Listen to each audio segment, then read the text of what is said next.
পৃথিবীর শ্রেষ্ঠ 6টি দোয়া রয়েছে, 6টি জিকির রয়েছে, যেগুলো কখনো আপনি মিস করবেন না। এই 6টি জিকির যদি আপনি করতে পারেন, দুনিয়ার ভিতরে আপনার মতো শান্তি এবং আপনার মতো সাকসেসফুল ম্যান আর কেউ হতে পারবে না। আপনার জীবনে শান্তি আসবে, আপনি সকল বিপদ আপদ থেকে বাঁচতে পারবেন, আল্লাহ তাআলা দুনিয়াতেও শান্তি দিবেন, আখিরাতেও শান্তি পাবেন। এই 6টি শ্রেষ্ঠ দোয়া কখনো মিস করবেন না, সব সময় 6টি আমল করার চেষ্টা করবেন। এই 6টি আমল হচ্ছে সকল আমলের সারাংশ, সকল আমলের সারাংশ। 1 নম্বর হচ্ছে দুরূদ শরীফ পড়া। দুরূদ আপনি যত বেশি করবেন তত বেশি আপনি বিপদ থেকে বাঁচবেন। আমি নিজে পরীক্ষিত, আমি নিজে দুরূদ পড়ে অনেক উপকার পেয়েছি। দুরূদের আমল যত বেশি করবেন তত বেশি আপনি উপকার পাবেন, তত বেশি আপনি বিপদ আপদ থেকে বাঁচতে পারবেন। 1 নম্বর হচ্ছে আপনি দুরূদের আমল বেশি বেশি করবেন। আল্লাহ পাক রব্বুল আলামিন নিজে বলে দিয়েছেন, কোরআন খুলেন 22 নম্বর পারা 5 নম্বর পৃষ্ঠার 4-5 নম্বর লাইন সূরা আহজাবের আল্লাহ পাক রব্বুল আলামিন 56 নম্বর আয়াতে বলে দিয়েছেন, ইন্নাল্লাহা ওয়া মালাইকাতাহু ইউসাল্লুনা আলান নবী ইয়া আইয়ুহাল্লাযীনা আমানু সাল্লু আলাইহি ওয়া সাল্লিমু তাসলিমা। তোমরা নবীর উপরে দুরূদ পাঠ করো। সুতরাং নবীর প্রতি দুরূদ পড়বেন 1 নম্বর, আল্লাহ পাক রব্বুল আলামিন আপনাকে বিপদ আপদ থেকে হেফাজত করবেন। 2 নম্বর হচ্ছে ইস্তেগফার আমল করা। আল্লাহ পাক রব্বুল আলামিন এই ব্যাপারে আয়াত নাযিল করে দিয়েছেন 29 নম্বর পারার 12 নম্বর পৃষ্ঠা সূরা নূহের 10, 11, 12 নম্বর লাইনগুলোতে আল্লাহ তাআলা সুন্দর করে জানিয়ে দিয়েছেন, ফাকুল তুস্তাগফিরু রাব্বাকুম ইন্নাহু কানা গফফারা। যে ব্যক্তি ইস্তেগফার আমল করে আল্লাহ তাআলা তাকে ক্ষমা করে দেন। ইউসিলিস সামা আলাইকুম মিদরারা। দুর্ভিক্ষ হচ্ছে, বৃষ্টি হচ্ছে না, ইস্তেগফার করেন আল্লাহ বৃষ্টি দিয়ে দিবেন। সন্তান হচ্ছে না, ইস্তেগফার করেন আল্লাহ সন্তান দিবেন।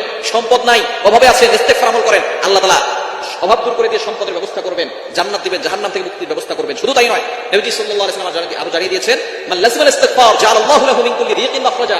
যে ব্যক্তি ইস্তিগফারের সাথে 18 মতো লেগে থাকবে, আল্লাহ পাক রব্বুল আলামিন তাকে সকল ধরনের দুর্ঘটনা, অ্যাক্সিডেন্ট থেকে হেফাজত করবেন, দুশ্চিন্তা দূর করবেন, টেনশন দূর করবেন, অভাব দূর করবেন। সুতরাং ইস্তিগফার আমল করবেন 2 নম্বর। 3 নম্বর হচ্ছে দোয়া ইউজ করবেন, লা ইলাহা ইল্লা আনতা সুবহানাকা ইন্নী কুনতু মিনাজ জালিমিন। এটা আমরা সকলেই জানি, সূরা আম্বিয়ার আয়াত।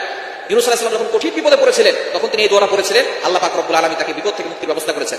4 নম্বর হচ্ছে লা হাওলা ওয়ালা কুওয়াতা ইল্লা বিল্লাহিল আলিয়্যিল আযীম। এটা হচ্ছে জান্নাতের ভান্ডার। জান্নাতের ভান্ডার হচ্ছে লা হাওলা ওয়ালা কুওয়াতা ইল্লা বিল্লাহিল আলিয়্যিল আযীম, জান্নাতের গুপ্ত ধন। এটা যদি 100 বার করে কেউ দোয়া করে, আল্লাহ তাআলা তার দোয়া কবুল করেন, বিপদ দূর করেন, অভাব দূর করেন, কষ্ট দূর করে দেন, দুশ্চিন্তা দূর করে দেন।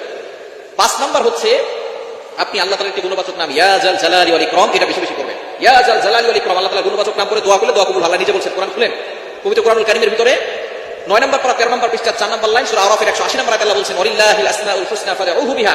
আল্লাহ তাআলার গুণবাচক নাম করে কেউ দোয়া করলে আল্লাহ তাআলা তার দোয়াগুলো কবুল করেন, অ্যাকসেপ্ট করে নেন। সুতরাং ইয়া জাল জালালি ওয়াল ইকরাম আল্লাহ তাআলার একটি গুণবাচক নাম, এটা করে দোয়া করলে আপনার দোয়া কবুল হবে।